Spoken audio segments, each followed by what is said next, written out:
Hello friends, स्वागत है आप सभी का बीटीबी न्यूज इंडिया की एक नई वीडियो में। आज के इस नई वीडियो में हम जानेंगे लोकसभा चुनाव 2024 ताजा सर्वे ओपिनियन पोल। इस वीडियो में जानेंगे इसको यहाँ पर कितनी सीटें मिलती दिखाई दे रही हैं, कौन बन सकता है देश का अगला प्रधानमंत्री। लोकसभा चुनाव 2024 ओपिनियन पोल। अब की बार 400 पार 543 सीटों का सबसे सटीक opinion poll. Bharatiya Janata party जहां अब की बार 400 पार का संकल्प व्यक्त किया है, वहीं विपक्षी दल भी पूरे जोर शोर से चुनाव मैदान में ताल ठोक रहे हैं। जी हां दोस्तों, अब बात करते हैं एमपी की 29 सीटों पर भाजपा कमाल कर पाएगी, जनता की क्या है। हाल ही में हुए विधानसभा चुनाव में भाजपा ने मध्य प्रदेश में बड़ी जीत हासिल की थी और अभी मध्य प्रदेश में भाजपा की ही सरकार भी है। ऐसे में सवाल ये भी उठता है कि क्या लोकसभा चुनाव में भी एमपी की 29 सीटों पर भाजपा कमाल कर पाएगी। इंडिया टीवी नेक्स्ट के ओपिनियन पोल के मुताबिक बीजेपी एमपी की सभी 29 सीटें एक बार फिर से जीत सकती है। जी हां दोस्तों, अब बात करते हैं गुजरात की सभी 26 सीटें एक बार फिर से जीत सकता है कौन। पिछले चुनाव में भाजपा गुजरात की सभी सीटों पर क्लीन स्वाइप करती रही और इस बार भी गुजरात लोकसभा चुनाव में भाजपा 26 सीटों क्लीन स्वाइप करेगी। इंडिया टीवी नेक्स्ट का ओपिनियन पोल में ये आंकड़ा सामने आया है, जिससे स्थिति स्पष्ट होती दिख रही है। ओपिनियन पोल के मुताबिक बीजेपी गुजरात की सभी 26 सीटें एक बार फिर से जीत सकती है। यहाँ कांग्रेस और आम आदमी पार्टी को एक भी सीट मिलती दिखाई नहीं दे रही है। जी हाँ दोस्तों, बात करते हैं कर्नाटक की। कर्नाटक में बीजेपी को होगा घाटा, कांग्रेस को फायदा। इस वीडियो में हम जानेंगे सुपर ट्यूजडे में। अब बात कर्नाटक की। कर्नाटक को बीजेपी अपने लिए दक्षिण का द्वार मानती है।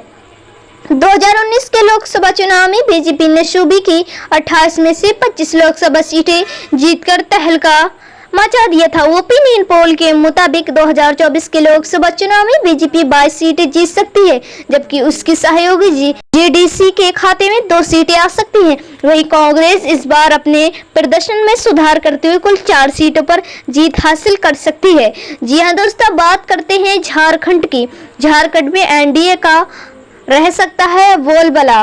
ओपिनियन पोल के मुताबिक 2024 के लोकसभा में एनडीए का बोलबाला रह सकता है। इसके मुताबिक बीजेपी जहां सूबे की 14 में से 12 लोकसभा सीटों पर अपना परचम लहरा सकती है, वहीं इसके सहयोगी एजेएसयू भी 1 सीट पर जीत दर्ज कर सकती है। वहीं अभी झारखंड की सत्तारूढ़ पार्टी एमएम के खाते में सिर्फ 1 सीट जा सकती है।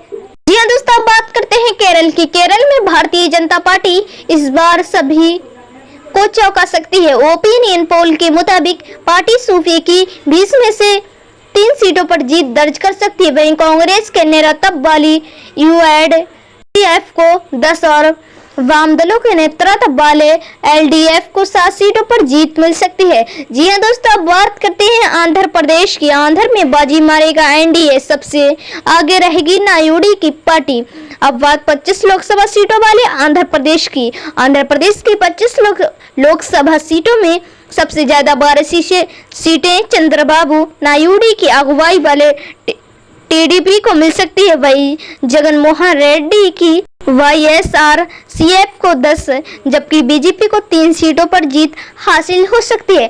जी हाँ दोस्तों, बात करते हैं तेलंगाना में।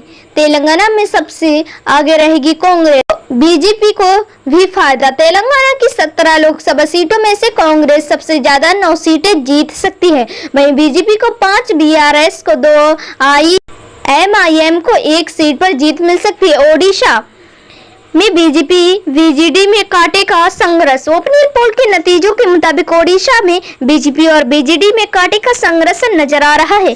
बीजेपी 10 और बीजेडी 11 सीटें जीत सकती है। कांग्रेस के खाते में 1 भी नहीं जाने का अनुमान है। जी हाँ दोस्तों, अब बात करते हैं छत्तीसगढ़ की। छत्तीसगढ़ में बीजेपी जीत सकती है 10 सीटें। ओपिनियन पोल के नतीजों के मुताबिक छत्तीसगढ़ में भारतीय जनता पार्टी एक बार फिर परचम लहरा सकती है। राज्य में लोकसभा की कुल 11 में से 10 सीटों पर बीजेपी जीत हासिल कर सकती है, जबकि कांग्रेस के खाते में 1 सीट जा सकती है।